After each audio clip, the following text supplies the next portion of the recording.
Andrew, your mic, is it working? You got to unmute bottom left corner. Can you hear me? We can, yeah. Yeah. How are you? Yeah, I'm good, friend. I'm in the middle of a poker game, but since this is the battle for humanity against the Satanists and the Matrix, with its constant deception of the populace, I thought I would jump in and say hello to everybody. Your thoughts, Hello. Andrew? We had your brother on earlier, Tristan come on earlier. Your thoughts on Alex Jones being back on X? I'd rather hear his thoughts on Elon Musk being the biggest maverick of the last 500 years. I'm not kissing ass here, Elon. You've got big ones, man, on every front. You are literally overturning the entire power structure. I was just going to say this and let Andrew get in, but I just want to say this while you're here. I mean, you are literally changing the entire paradigm, and you've definitely got the system scared, and so everybody needs to support X. Everybody needs to support the sponsors on X. I personally am doing all my Christmas shopping this year with all the great gadgets and stuff that are on X. But I'm going to shut up now. But I would imagine, instead of talking about Alex Jones, I'd like to hear Andrew Tate talk about or ask questions to Elon Musk. Yeah, well, Alex is certainly a friend of mine. I've known him for a long time, and I'm extremely happy he's back. I've celebrated that publicly, but Alex nailed it. Elon is taking the biggest risk here. It takes unlimited energy to propagate lies. You have to continually repeat them, and you have to continue to try and falsify information and hide the truth to keep lies afloat. And this simple purchase, you call it simple, the purchase of a simple website has literally cracked the matrix in real time, and it becomes extremely difficult now to run the psyops they were previously running and enslave the populace, which is their primary goal. So Elon is a hero, absolutely. And the risks you are taking, Elon, I don't think many people at home actually understand the gravity of the risks you are taking, because your ability to speak freely is heavily leveraged against your insignificance. You're only allowed to speak if nobody listens to you. And if you get big and people start listening, they're going to come at you hard. And I think I'm not completely versed, but from what I understand, Elon's already suffering the lawfare tactics, which they're going to do. They're going to keep pulling out the hat to try and slow him down or stop his. Andrew, let me interrupt before I forget. I don't give him any attention. The same law firm that came after me with these PR firms. You've just dropped out, I think, Alex. He's just Not dropped sure if out. anyone else can. Yeah, I No, think he got a call. Now you got a call. Yeah, go ahead, Alex. there is a 3-letter agency running this. Not all of them, but let's just say it starts with a C and it ends with an A. Sorry, go ahead, Andrew. Yeah, absolutely. And there's liberal NGOs which will sponsor agents of the Matrix. They'll sponsor females to end up in a house party and then lie to try and then put you in a Romanian jail cell and get you sitting with the cockroaches in a dungeon. And it's a very scary world where you get to a point where you're only trying to tell the truth, and they're going to punish you for that using endless lawfare. And this battle has only just begun. But the Matrix has truly cracked now, and it's going to be extremely hard to lie to us like they did before with X, the way it currently is. And I think it came at exactly the right time. I almost, without trying to sound pessimistic, there was a point where I kind of felt like I was losing hope. You couldn't tell the truth about anything. Everything was a lie. Everything from head to toe was a lie. And they're trying to lock us all back in our houses again. And we can finally talk about it. It's truly heroic. And Elon's taking massive risk, and the respect I have for him for doing that is enormous. Absolutely. I mean, this is what happened. I'm going to shut up because I want to hear from Elon, but this is so historic. Elon Musk's courage, and it's true, I'm saying, has broken the back of the globalists. They'll never be able to turn this around again unless they have a nuclear war. Elon Musk has broken their back. Yeah. Well, I guess some people are afraid to die, but I am not. That's and you know what? It's kind of crazy because I was talking to someone the other day and I was explaining, they were asking about my seizure, how they took all my houses, all my money, all my cars, blah, blah. And I said, you never truly own anything on this earth anyway. You can have a piece of paper that says you own it, but if you piss off the government structures, they just get a judge to stamp a different piece of paper and you no longer own it. The only thing you own is your soul and your integrity. And this is the one thing they cannot take away from you, no matter what they do to you. And that is the best feeling on earth. It doesn't matter if you can sell your soul to the devil and repeat what they want you to say, but then you truly own nothing. And Yeah, I think I agree. that as history books look back on this pivotal moment when X was finally freed and the information of the world could finally be spoken freely, I really do believe we're on the right side of history. And if you were to ask me if there's anything worth dying for, it would be for the freedom of humanity and to be on the right side of history. So I agree with you absolutely, Elon. Yeah, absolutely. I'm just generally in favor of civilization and the furtherance of civilization. And I think we should always be concerned that we can regress as a civilization. And if you study history, you can just see the arc of one civilization after another as the civilizations rise and fall through history.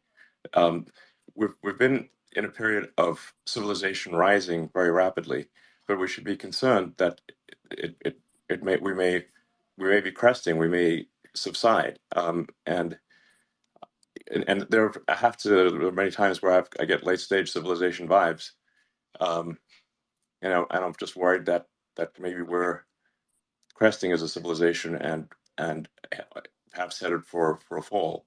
So yeah.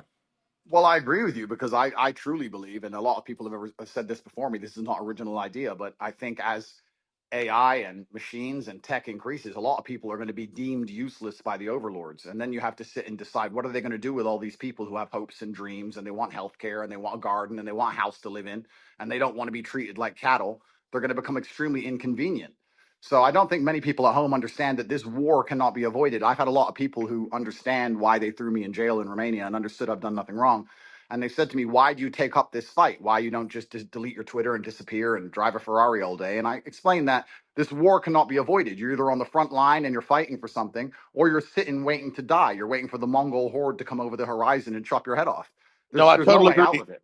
And just to throw this in there, if you read, and Elon, I knew you were doing great work. When I saw you 6 months ago at the World Government Summit, where they're all saying we're going to make everybody eat bugs and we'll make the decisions to put microchips in them, and you said, we don't want a centralized system.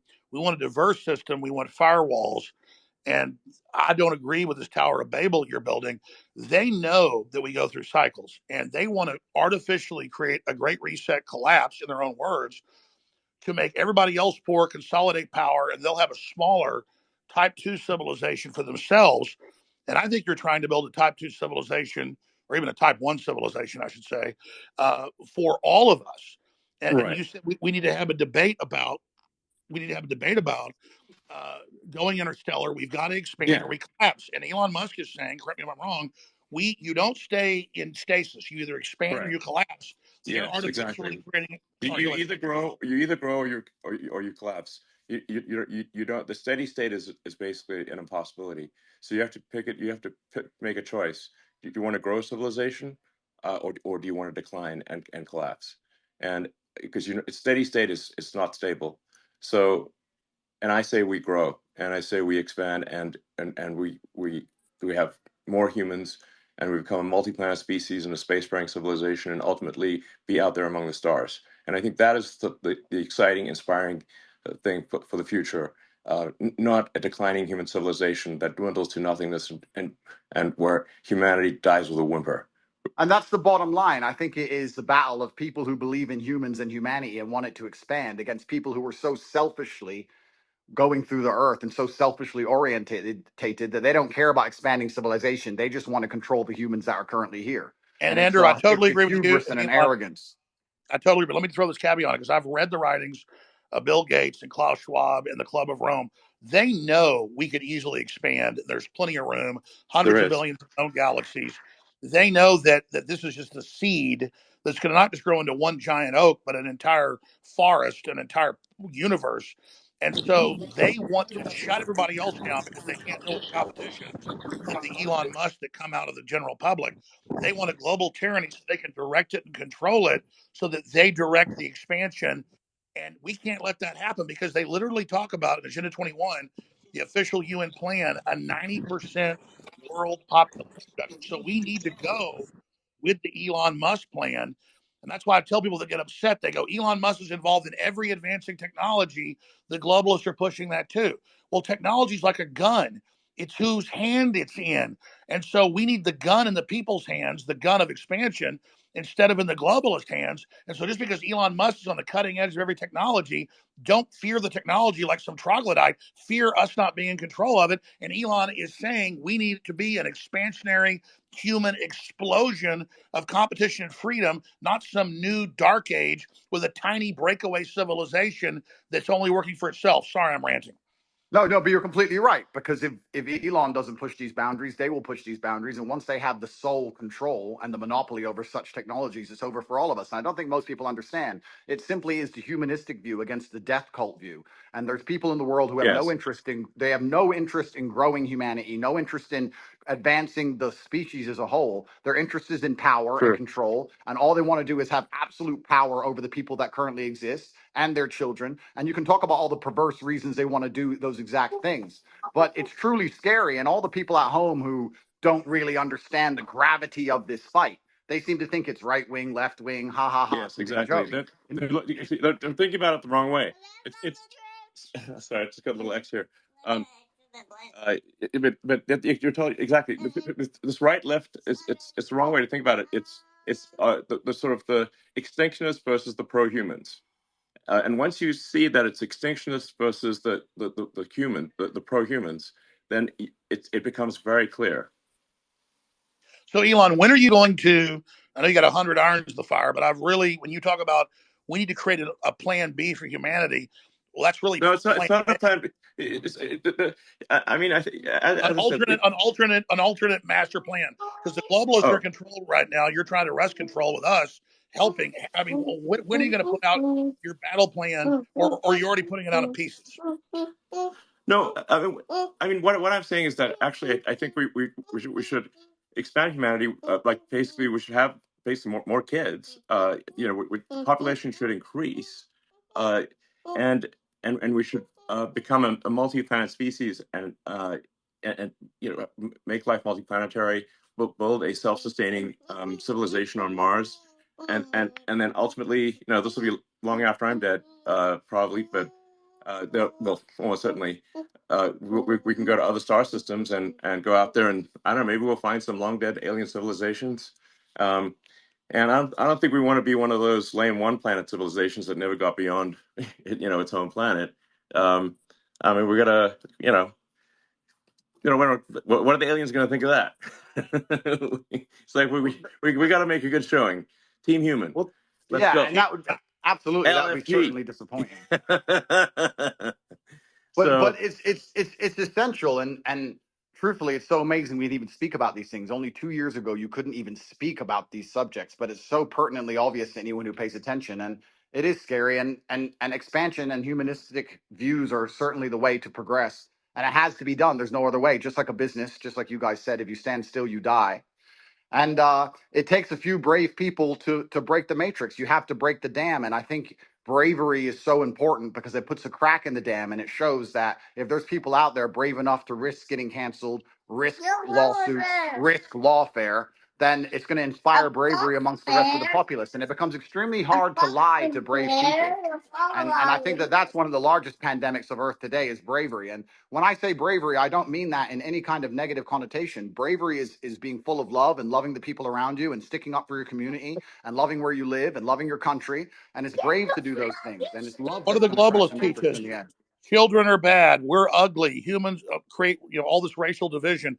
They want us to hate each other, so we just yeah, give up, roll over, so the globalists can have the future.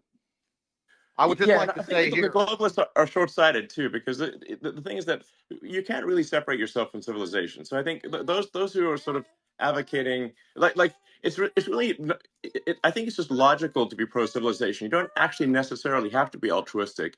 You just have to think long-term and say, obviously, you cannot exist in any good way without civilization. I mean, just watch one episode of Naked and Afraid and see how much you want to go live in a forest by yourself. Well, we're in a It's not fun. we're in a super pivotal moment now. And the reason we're in a pivotal moment is because the machines cannot do the policing as of yet. My brother and I often True. talk about how bad COVID would have been if they had Terminator machines. You didn't have your mask on. You couldn't even appeal to the empathy of the person who knew how insane it all was. As soon as the Yeah. machines control the policing, it's absolutely over. And we're not that far away. So we're in a very pivotal period now where the bravery that's required to resist the globalist oppression has to happen now. Soon the I technology absolutely, will exist, and it's I over for agree. everybody. We are at the critical crossroads right now in the entire future of the human destiny, and I called it Plan B. But I mean, Elon, what do you call it? Just an alternate plan for humanity? Because we can have a debate because the BlackRocks and the globalists are right now in control. if they were 100% control, you and others have felt rested to maybe they're in 80% control. They're losing control very quickly as people discover what they're doing. But what would you call the debate and discussion about a pro-human future? Just team humanity? Yeah, Team Humanity, absolutely. That sounds good. But I think like something that is really important is like you just literally have to have kids, or there's no next generation. Alex, do you have kids? Yes, I do. I'm not as prolific as you, but I wish I was. They're the best thing in my life. I have 4. Okay, great. And Andrew? I do have a few. I won't let you down, Elon. I'm coming. I'm Okay, coming to good. take over your title. I'm coming to take over. I'm doing my best. You know, I got to Okay. use my good looks for something.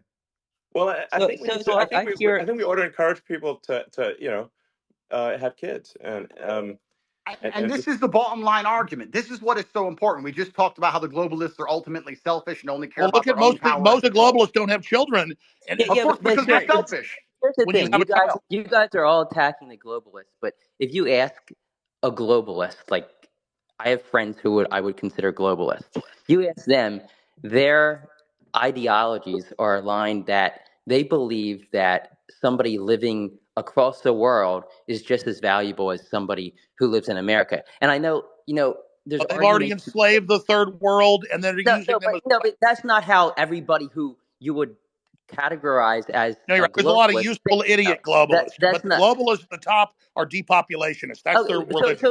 maybe if you want to look at the top, you can say globalists at the top. Some of them might have that view, but if you just talk to an ordinary person who views themselves as a globalist, they're not saying, "Oh, I'm evil."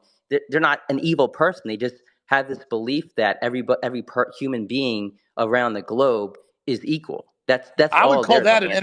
So internationalist. That's an internationalist. A globalist wants one world government run by corporations. yeah, well, Again, I mean, I think you can label them differently, but I think if you talk to somebody who's well, a Henry globalist, they're gonna. Kissinger was a globalist. Zbigniew Brzezinski was a globalist. I'm not trying to be mean to you, but their number one rule is the Earth is too small. We can't expand. We've got to bean count and put everybody on rations. We've got to social engineer and end the normal human program because humans are failed. They want to turn us into factory farm humans. Those Well, are allowed to survive. Yeah, I think they're. I'll let me, answer the Well, question. I'll answer the question sorry quickly. guys, if I just say like some of these titles are a little confusing. If say someone's an internationalist or a globalist, I think where what can achieve some disambiguation here is to say like does someone have as an axiomatic belief that there are too many people on the earth, or do they not? Do they believe that the Earth can sustain the current population, or do they think it cannot? Now, the reality is, Earth can actually handle a human population probably 10 times larger than the current Yes. population. Earth is actually very sparsely populated by humans. We only see density because if we're a dense urban environment like New York or Boston, London, or something like that. But if like here would be like a good test. If you took a plane from LA to New York and you try to drop a bowling ball and hit somebody, your chances of success are basically zero. You'd have to drop 10,000 bowling balls, maybe. Yes, you just and I'll tell you sort of something that may scare people a little bit is that there are thousands of objects falling onto Earth from space all the time. But how often do you hear about someone actually getting hit by falling Right. by meteorites? It's I think Absolutely. very there's one known case of a woman with her house getting hit by one. Elon, yes. I want to just respond to Ed actually for a second because again, when it comes, I think it's good to get a good counter view here.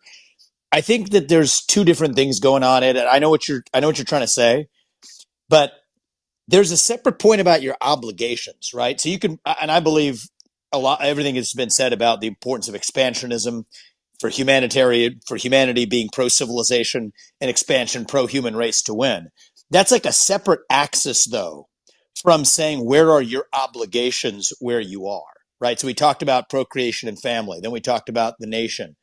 Well, look, I have 2 kids. As a father, my moral obligation, I believe, is first and foremost to my family. And then, let's say, as a president, my moral obligation is to the citizens of the nation that I lead. And then you can worry about hunger in the Congo or whatever else needs to happen in the Darfur or in other places. And so I don't think that you're saying necessarily that life. Charity begins at home. Charity Exactly. begins And at that's home. not saying that life abroad is any less valuable inherently. And so when you say like the globalist view is that all it's saying is that all life is equal wherever it is on Earth, it's not like I think the view, an alternative view is countering that. There's also just a separate place in terms of where you're situated. Where's your obligation, right? Is as a father, it's to your family. As a president, it's to your country. And just because you believe that's the hierarchy of your obligations means somebody else is the leader of one of those other countries. And that's an obligation that they have too. But that's like a different Well, the discussion. neoliberals, Yep. Vivek, the neoliberals in their own PR, they're the ones doing the worst things on the earth. They just say, "Oh, we want global government because we want to give Africa's representation." Then they lock them down for 3 years and starve 30 million of them to death, and then organize them to flood us as a political underclass. This is cold-blooded Henry Kissinger's State Department Memorandum 200. I mean, Yeah, they've got this thing. It's not black and I think white it's two though, different right? So like, but conversations. what you know, is black and Wait, what is but can we what just? is I'm what sorry. is Just Go, black? go can ahead, we? Andrew. Go ahead, Andrew, and then we'll go to Dave. Andrew. Okay. What I do believe is black and white is simply, if you read a history book, you'll see the worst things that humanity have ever done have been done with good intentions. That's what's so bad about evil acts, is that people Road to think they're hell. doing the right thing. And that's the most dangerous thing about it. And this idea that they look at all human life as sacred and all the same, I actually disagree. I think the reason they will prioritize people in a third world country, for example, you'll say it's because they see us as equal. I think it's because they see us now as spoiled and annoying. They don't like that we need pensions and living space and healthcare. They simply want slaves and a robot class, and they'll do anything it takes to get it, and they'll get it from anywhere they can.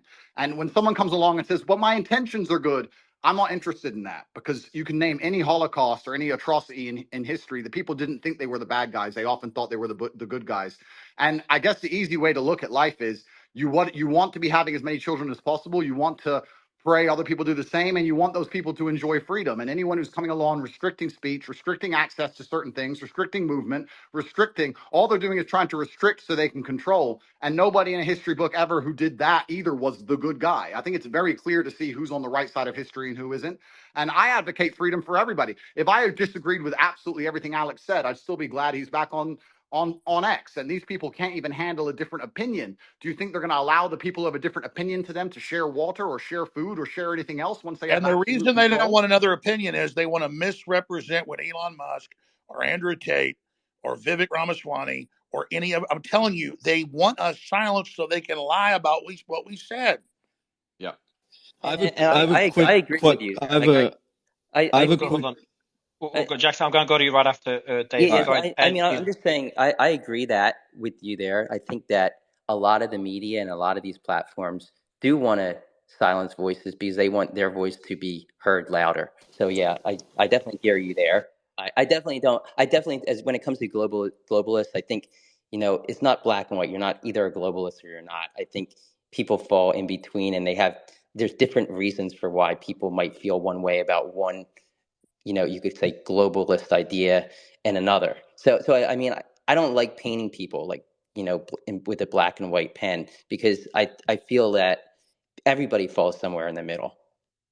Can All I I just know say? is this: But that there are people that want a corporate world government whose aim is depopulation and not giving the general public access to technology by lying about resources and literally saying carbon dioxide that plants breathe is evil, and then telling us the world's going to end in 2030 and the ice caps are all going to melt, and none of that's true.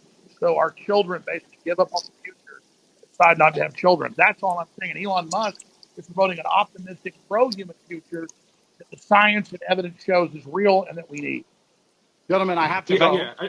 I just want to be sort of exactly. I want to be clear about my Please, position. I'm super pro-human, and I mean all humans. Humans in America, humans in somebody's got their Africa, thing open, Asia, peeing. and Somebody's everywhere got else. their phone open in the bathroom.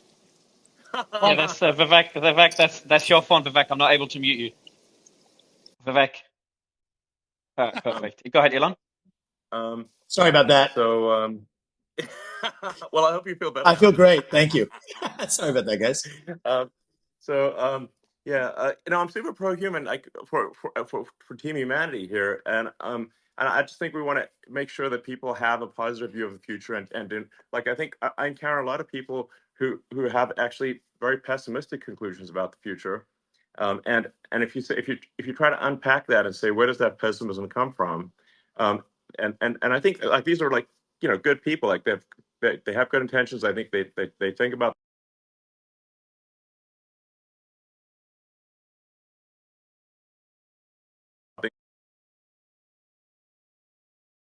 often come from is believing that that there are too many humans on the planet. This is false. Earth can easily sustain far more than the current population. Um, but they've been told this thing and they've believed it, and it is false. I'm Now going to sign I'm out, very gentlemen. pro environment. Obviously, Bye, I Andrew. think I might have done more about more.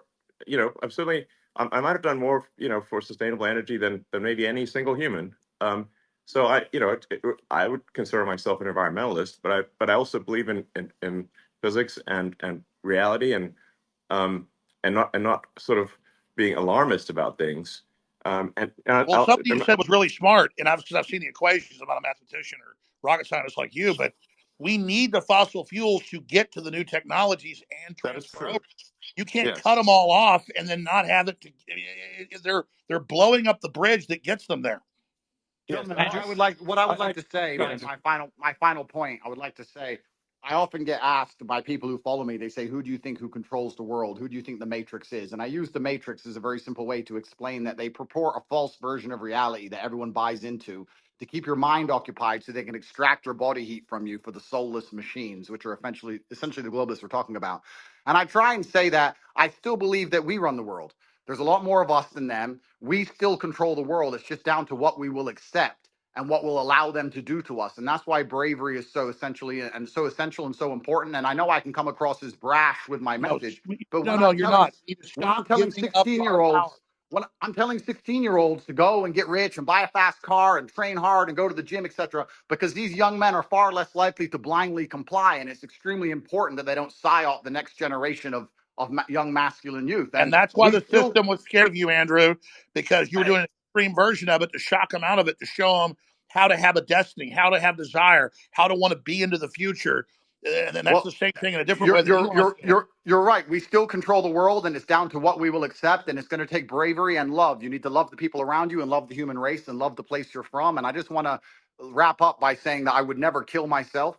And if they put me back in that dungeon to starve, I hope you will all do your very best to get me out because I'm in a very we will, precarious Andrew. legal Love you. situation.